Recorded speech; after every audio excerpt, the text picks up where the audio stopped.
সাব্বির, জি sir. আজকে আমরা যে টপিকসটা নিয়ে আলোচনা করব সেটা হচ্ছে হ্যাভিং। জি স্যার। হ্যাভিং দিয়ে মেকিং সেন্টেন্স তৈরি করব। তো তুমি বাংলা একটা বাক্য তৈরি বলতে পারো, বাংলায় বলতে পারো, সেটা আমি ট্রান্সলেট করব এবং সেটার বিশদ আলোচনা করব। জি স্যার। আচ্ছা বলো দেখি। আমি তোমাকে পেয়ে খুবই খুশি। হ্যাঁ, আমি তোমাকে পেয়ে খুবই খুবই খুশি। খুশি। এই পেয়ে অর্থে আমরা হ্যাভিং ইউজ করতে পারি। যেমন I am so happy having you, মানে আমি তোমাকে পেয়ে খুবই খুশি। খুশি। তারপরে আরেকটা বলো দেখি, এটাই তুমি আরেকটা বলো যে আমি আমি আমার মাকে পেয়ে খুবই খুশি।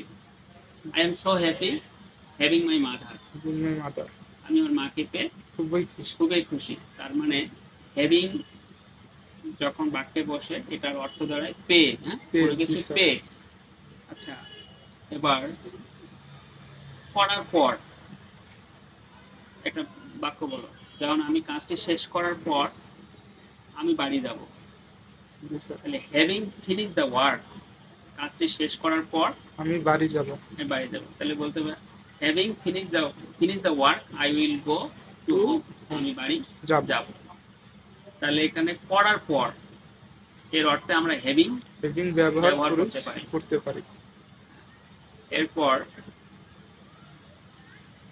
যেতে হচ্ছে বা করতে হচ্ছে, এরকম অর্থে হ্যাভিং ব্যবহার করানো যায়। যেমন আজকে আজকে রাতে আমাকে রান্না করতে হবে। হচ্ছে, হচ্ছে। করতে হচ্ছে। করতে হচ্ছে। জি স্যার। তাহলে I am having to cook tonight, মানে আজকে রাতে আমাকে রান্না করতে হচ্ছে। এই হচ্ছে, করতে হচ্ছে বিধায় এটাকে হ্যাভিং দিয়ে মেকিং সেন্টেন্স তৈরি করা যাওয়া যেতে পারে। ঠিক আছে। আর তবুও এই হ্যাভিং আরেকটি হচ্ছে হ্যাভিং সেড, তবুও। তবুও। যেমন একটা আমরা বাংলা বলতে পারি যে আমি যেতাম না তবুও সে আমাকে বাধ্য করেছিল। তাহলে এটার মেকিং সেন্টেন্সটা হবে কি, I would not go having said that he obligated me, সে আমাকে বাধ্য করেছিল। আমি যেতাম না, সে আমাকে বাধ্য করেছিল। তার মানে হ্যাভিং এর ব্যবহার এভাবেই করানো হয়। ঠিক আছে। জি স্যার। তাহলে আমরা এটা হ্যাভিং সেড একটা কনজাংশন হিসেবে ব্যবহার হয়েছে। কি হিসেবে ব্যবহার হয়েছে? কনজাংশন হিসাবে ব্যবহার হয়ে মেকিং সেন্টেন্স তৈরি করছে। ঠিক আছে। এবার থাকা অর্থে, যেমন আমার ভালো বন্ধু থাকা উচিত। উচিত।